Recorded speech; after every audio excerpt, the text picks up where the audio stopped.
Hi friends, welcome to മൈലാഞ്ചി kitchen. ഇതെന്താണെന്ന് മനസ്സിലായോ? Tomato ketchup. ഇത് കടയിൽ നിന്ന് വാങ്ങിച്ചതല്ല, ഞാൻ വീട്ടിൽ തയ്യാറാക്കിയതാണ്. ഇതിന് പ്രിസർവേറ്റീവ്സ് ഒന്നും ചേർത്തിട്ടില്ല, കളറിനായിട്ട് ഒരു ഇതും കെമിക്കലും ചേർത്തിട്ടില്ല. നല്ല ഹെൽത്തി ആയിട്ടുള്ള ഇൻഗ്രീഡിയൻസ് വെച്ച് ഞാൻ വീട്ടിൽ തന്നെ തയ്യാർ ചെയ്തതാണ്. നമ്മൾ കടയിൽ നിന്ന് വാങ്ങിക്കുന്ന അതേ സ്ട്രക്ചറോടെയും അതേ ടേസ്റ്റോടെയും നല്ല ഹെൽത്തി ആയിട്ട് നമുക്ക് കുട്ടികൾക്ക് കൊടുക്കാം. വീട്ടിൽ തന്നെ നമ്മളിത് തയ്യാർ ചെയ്യാം. വളരെ ഈസിയാണ് ഇത് കുക്ക് ചെയ്തെടുക്കാനായിട്ട്. ഇത് എങ്ങനെയാണ് പ്രിപ്പയർ ചെയ്യുന്നതാണ് നമ്മൾ ഇന്ന് വീഡിയോയിൽ നോക്കാൻ പോകുന്നത്. അതിനു മുമ്പായി ഈ ചാനൽ ഇതുവരെ സബ്സ്ക്രൈബ് ചെയ്യാത്തവരുണ്ടെങ്കിൽ സബ്സ്ക്രൈബ് ചെയ്യണം. അടുത്തുള്ള ബെൽ ബട്ടണും ക്ലിക്ക് ചെയ്ത് വെക്കണം. എങ്കിലേ ഞാൻ അപ്ലോഡ് ചെയ്യുന്ന വീഡിയോയുടെ നോട്ടിഫിക്കേഷൻ നിങ്ങൾക്ക് ഉടനെ വന്ന് കിട്ടുകയുള്ളൂ. ഇപ്പോൾ ഇത് എങ്ങനെയാണ് പ്രിപ്പയർ ചെയ്യുന്നതെന്ന് നമുക്ക് നോക്കാം. ഇതിനായിട്ട് ഞാനിവിടെ 1 കിലോ തക്കാളി വാങ്ങിച്ചിട്ടുണ്ട്. നല്ല ചുമന്ന കളറുള്ള നല്ല പഴുത്ത തക്കാളിയായിട്ട് വാങ്ങിക്കാൻ ശ്രദ്ധിക്കുക. ഇതിപ്പോൾ നമ്മൾ കട്ട് ചെയ്യാം.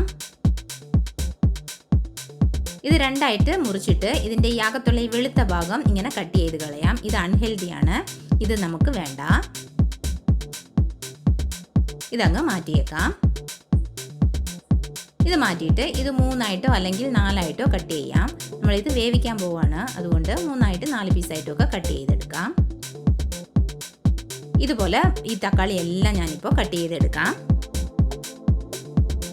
എല്ലാ തക്കാളി ഇവിടെ കട്ട് ചെയ്ത് വെച്ചിട്ടുണ്ട്. അടുത്തതായിട്ട് ഒരു പ്രഷർ കുക്കർ എടുത്ത് വെച്ച് അതിലേക്ക് നമ്മൾ കട്ട് ചെയ്ത തക്കാളി ഇട്ട് കൊടുക്കാം. അതിനോടൊപ്പം 5 ചെറിയ അല്ലി വെളുത്തുള്ളി ചേർത്ത് കൊടുക്കാം. ഒരു സവാളയുടെ 1/4 ഭാഗം മാത്രം ചേർത്ത് കൊടുക്കാം. 1/2 ഇഞ്ച് അളവിനുള്ള ഒരു ഇഞ്ചി കഷ്ണം, 4 ചെറിയ പീസ് ബീട്രൂട്ടും കട്ട് ചെയ്ത് ചേർക്കാം. ഇതാണ് കളറിന്. അതിനോടൊപ്പം 1/2 കപ്പ് വെള്ളവും ചേർത്ത് കൊടുക്കാം. ഇപ്പോൾ പ്രഷർ കുക്കർ അടപ്പ് വെച്ച് അടച്ചു കൊടുക്കാം. അടച്ചു കൊടുത്തിട്ട് 4 വിസിൽ വരുന്നത് വരെ നമുക്ക് വെയിറ്റ് ചെയ്യാം. ഇപ്പോൾ 4 വിസിൽ വന്ന് അടുപ്പ് ഓഫ് ചെയ്ത് എയറൊക്കെ റിലീസ് ആയിട്ടുണ്ട്. നമുക്കിപ്പോൾ ഇത് തുറന്ന് നോക്കാം. നമ്മുടെ തക്കാളിയെല്ലാം ഇവിടെ നന്നായിട്ട് വെന്തിട്ടുണ്ട്. ഇതിപ്പോൾ നല്ലപോലെ തണുക്കാൻ വെക്കാം. ഇപ്പോൾ നമ്മുടെ തക്കാളി നന്നായിട്ട് തണുത്തിട്ടുണ്ട്. ഇതിപ്പോൾ നമുക്ക് അരച്ചെടുക്കണം. അരച്ചെടുക്കാനായിട്ട് ഇതൊരു മിക്സി ജാറിലേക്ക് നമുക്ക് മാറ്റി കൊടുക്കാം. ഇത് നല്ലപോലെ പേസ്റ്റായിട്ട് അരച്ചെടുക്കാം. ഇതുപോലെ പേസ്റ്റ് പോലെ അരച്ചെടുക്കണം. അടുത്തതായിട്ട് ഒരു ബൗളിലേക്ക് ഒരു സ്റ്റെയിനർ വെച്ച് കൊടുത്തിട്ട് നമ്മൾ അരച്ചു വെച്ചിരിക്കുന്ന തക്കാളി അതിലേക്ക് ഒഴിച്ചു കൊടുക്കാം.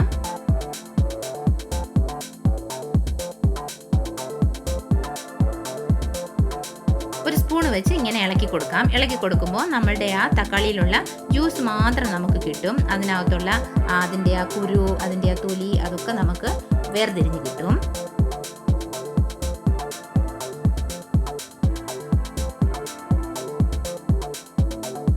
ഇപ്പോൾ ഇതിൻ്റെ അകത്തെ തൊലിയും അതിനകത്തുള്ള ആ ചക്കയൊക്കെ നമുക്ക് വേർതിരിഞ്ഞ് കിട്ടിയിട്ടുണ്ട്. നമ്മുടെ ക്ലിയർ ടൊമാറ്റോ പ്യൂരി മാത്രം ഇവിടെ കിട്ടിയിട്ടുണ്ട്. ഇതിപ്പോൾ വെള്ളം പോലെയാണ് ഇരിക്കുന്നത്. നമുക്കിപ്പോൾ ഇത് അടുപ്പിൽ വെച്ച് കുറുക്കി തിക്കാക്കിയെടുക്കാം. ഒരു പാൻ അടുപ്പത്ത് വെച്ച് കൊടുത്തിട്ട് നമ്മൾ അരിച്ചെടുത്ത് വെച്ചിരുന്ന ആ തക്കാളി ജ്യൂസ് ഇതിലേക്ക് ചേർത്ത് കൊടുക്കാം. ഇതിനോടൊപ്പം 1/4 കപ്പ് വൈറ്റ് വിനീഗർ ചേർത്ത് കൊടുക്കാം. അതിനോടൊപ്പം 4 ടേബിൾ സ്പൂൺ ഷുഗർ ചേർത്ത് കൊടുക്കാം. അതിനോടൊപ്പം 1/2 ടീസ്പൂൺ മുളക് പൊടിയും 1/2 ടീസ്പൂൺ ഉപ്പും കൂടി ചേർത്ത് കൊടുക്കാം. ഇപ്പോൾ ഇതെല്ലാം കൂടി ചേർത്ത് കൊടുത്ത് നമുക്ക് നന്നായിട്ട് ഇളക്കി കൊടുക്കാം. കൈവിടാതെ ഇളക്കിക്കൊണ്ടിരിക്കണം. അടുപ്പ് സിമ്മിൽ വെച്ച് വേണം ഇത് ചെയ്യാൻ. ഇപ്പോൾ നമ്മുടെ ടൊമാറ്റോ ഇവിടെ നന്നായിട്ട് തിളയ്ക്കാൻ തുടങ്ങിയിട്ടുണ്ട്. ഇത് അടുപ്പിൽ വെച്ച് കൈവിടാതെ ഇളക്കി കൊടുത്തുകൊണ്ടിരിക്കാം. ഇളക്കി കൊടുത്ത് നമുക്കിത് തിക്കാക്കിയെടുക്കാം. ഇത് കുറച്ച് സമയമാകും ഇത് തിക്കായി കിട്ടാൻ. കുറഞ്ഞത് ഒരു 20 മിനിറ്റെങ്കിലും ആകും. അത്രയും സമയം നമ്മളിത് ഒന്ന് ക്ഷമയോടെ ചെയ്യണം. ഇപ്പം നമ്മൾ ഒഴിച്ചു കൊടുത്ത ടൊമാറ്റോ ജ്യൂസ് പകുതി അളവായിട്ടുണ്ട്. കുറച്ചൊന്ന് തിക്കായി തുടങ്ങിയിട്ടുണ്ട്. ഇപ്പം നമ്മുടെ കെച്ചപ്പ് ഒരു 80% റെഡി ആയിട്ടുണ്ട്. പക്ഷേ ഇത് പോരാ, ഇനിയും കുറച്ച് നേരം കൂടെ നമുക്ക് ഇളക്കി കൊടുക്കണം. ഇനി ഒരു 5 മിനിറ്റ് കൂടെ നമുക്ക് ഇളക്കാം. ഇപ്പോൾ നല്ല കട്ടിയായിട്ടുണ്ട്. ഇത് കറക്റ്റായ കൺസിസ്റ്റൻസി ആയോ എന്ന് നമുക്കൊന്ന് ടെസ്റ്റ് ചെയ്ത് നോക്കാം. അതിനായിട്ട് ഒരു പ്ലേറ്റ് എടുക്കുക. അതിലേക്ക് നമ്മുടെ കെച്ചപ്പിൽ നിന്ന് കുറച്ചിങ്ങനെ ഒഴിച്ചു കൊടുക്കുക. ഒരു തുള്ളി ഇങ്ങനെ ഒഴിച്ചു കൊടുക്കണം. കൊടുത്തിട്ട് നമ്മുടെ പ്ലേറ്റ് ഇങ്ങനെ ചെറുതായിട്ട് ചരിച്ച് നോക്കണം. ചരിച്ച് നോക്കുമ്പം അവിടെ തന്നെ നിൽക്കുകയാണ് കെച്ചപ്പ്, അതായത് ഇങ്ങനെ വലിഞ്ഞ് വരികയാണെങ്കിൽ ഇത് കറക്റ്റായ കൺസിസ്റ്റൻസി ആയിട്ടില്ല. അതുപോലെ തന്നെ ഇങ്ങനെ ഈ സൈഡിൽ ഇങ്ങനെ വെള്ളം പോലെ വരും. അങ്ങനെ വരികയാണെങ്കിൽ ഇത് പോരാ. ഇങ്ങനെ ഒരു വര വരച്ച് കൊടുക്കുകയാണെങ്കിൽ അതിൽ നിന്ന് വെള്ളം വരുന്നത് കണ്ടോ? ഇതുപോലെ വെള്ളം വന്നിട്ടുണ്ടെങ്കിൽ കുറച്ച് നേരം കൂടെ ആകണമെന്നാണ് അർത്ഥം. നമുക്കിത് കുറച്ച് നേരം കൂടെ അടുപ്പിൽ വെച്ച് ഇളക്കി കൊടുത്തുകൊണ്ടിരിക്കാം. ഇനി ഒരു 5 മിനിറ്റത്തെ കൂടെ നമുക്കൊന്ന് ഇളക്കി കൊടുക്കാം. ഇപ്പോൾ 5 മിനിറ്റ് ആയിട്ടുണ്ട്, കുറച്ചുകൂടെ കട്ടിയായിട്ടുണ്ട്. നമുക്ക് ടെസ്റ്റ് ചെയ്ത് നോക്കാം. അതേപോലെ തന്നെ ഒരു പ്ലേറ്റ് എടുക്കുക. അതിലേക്ക് ഇങ്ങനെ ഒരു തുള്ളി ഒഴിച്ചു കൊടുക്കുക. ഒഴിച്ചു കൊടുത്തിട്ട് നമ്മുടെ പ്ലേറ്റ് ഇങ്ങനെ ചരിച്ച് നോക്കുക. കണ്ടോ? മുമ്പേ ഉള്ളതിലും ഇപ്പോൾ ഉള്ളതിനും വ്യത്യാസം കണ്ടോ? നന്നായിട്ട് തിക്കായിട്ടുണ്ട്. ഇങ്ങനെ വടിഞ്ഞ് വരുന്നില്ല. നമ്മൾ ഒരു വര വരച്ച് കൊടുക്കുകയാണെങ്കിൽ അതിൽ നിന്ന് വെള്ളമൊന്നും വരുന്നില്ല. അവിടെ തന്നെ നിപ്പുണ്ട്. കറക്റ്റായ കൺസിസ്റ്റൻസി ആയിട്ടുണ്ട്. നമ്മൾ കളറിനായിട്ട് വേറെ ഒന്നും ചേർത്തില്ല, കുറച്ച് ബീട്രൂട്ട് മാത്രമേ ചേർത്തിട്ടുള്ളൂ. പക്ഷേ നല്ല കളറായിട്ട് കിട്ടിയിട്ടുണ്ട് നമ്മുടെ ടൊമാറ്റോ കെച്ചപ്പ്. ഇപ്പോൾ ഇത് നന്നായിട്ട് ആറണം. അതിനായിട്ട് നമ്മൾ അടുപ്പ് ഓഫ് ചെയ്ത് വെച്ചിട്ട് ഇത് നന്നായിട്ട് ആറാൻ വെക്കാം. ഇപ്പോൾ നമ്മുടെ കെച്ചപ്പ് ഇവിടെ നന്നായിട്ട് തണുത്തിട്ടുണ്ട്. തണുത്ത് കഴിഞ്ഞപ്പോൾ കുറച്ചുകൂടെ ഒന്ന് തിക്നെസ് ആയിട്ടുണ്ട്. ഇവിടെ ഞാൻ ഒരു കെച്ചപ്പിൻ്റെ എംറ്റി ബോട്ടിൽ എടുത്തിട്ടുണ്ട്. അതിലേക്ക് ഞാൻ ഫിൽ ചെയ്യാൻ പോവാണ്.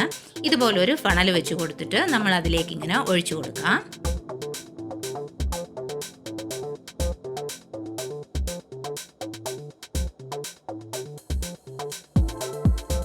ഒരു സ്പൂണ് വെച്ച് ഇങ്ങനെ ഇളക്കി കൊടുക്കണം. കൊടുക്കുമ്പോൾ നമ്മുടെ ആ കെച്ചപ്പ് എല്ലാം ആ ബോട്ടിലിനുള്ളിലേക്ക് ഫില്ലാകും.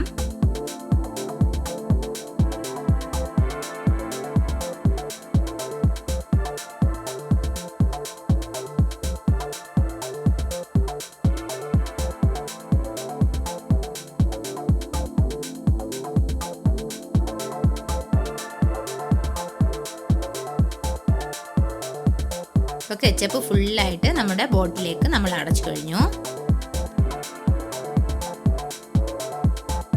ഇതിൻ്റെ അടപ്പ് വെച്ച് അടച്ചു കൊടുത്തിട്ട് നമ്മളൊരു ഫ്രിഡ്ജിൽ വെക്കുകയാണെങ്കിൽ 10 ദിവസം വരെ ഇത് യൂസ് ചെയ്യാം. 10 ദിവസത്തിൽ കൂടുതൽ ഇതിരിക്കില്ല. കാരണം പ്രിസർവേറ്റീവ്സ് ഒന്നും ചേർത്തിട്ടില്ലല്ലോ. അതുകൊണ്ട് 10 ദിവസം ഒന്നും ഇരിക്കത്തില്ല. അതിനു മുമ്പ് കാലിയാക്കും നമ്മുടെ കുട്ടികളൊക്കെ. ഇത് നിങ്ങൾ വീട്ടിൽ തീർച്ചയായിട്ടും ട്രൈ ചെയ്ത് നോക്കണം. ട്രൈ ചെയ്ത് നോക്കിയിട്ട് ഇത് എങ്ങനെയുണ്ടെന്ന് ഫീഡ്ബാക്ക് എനിക്ക് കമൻറ്റിൽ അറിയിക്കണം. ഈ റെസിപ്പി ഇഷ്ടമായെങ്കിൽ ലൈക്ക് ചെയ്യണം. ഫ്രണ്ട്സിനും റിലേറ്റീവ്സിനും ഒക്കെ ഷെയർ ചെയ്ത് കൊടുക്കണം. Thank you for watching.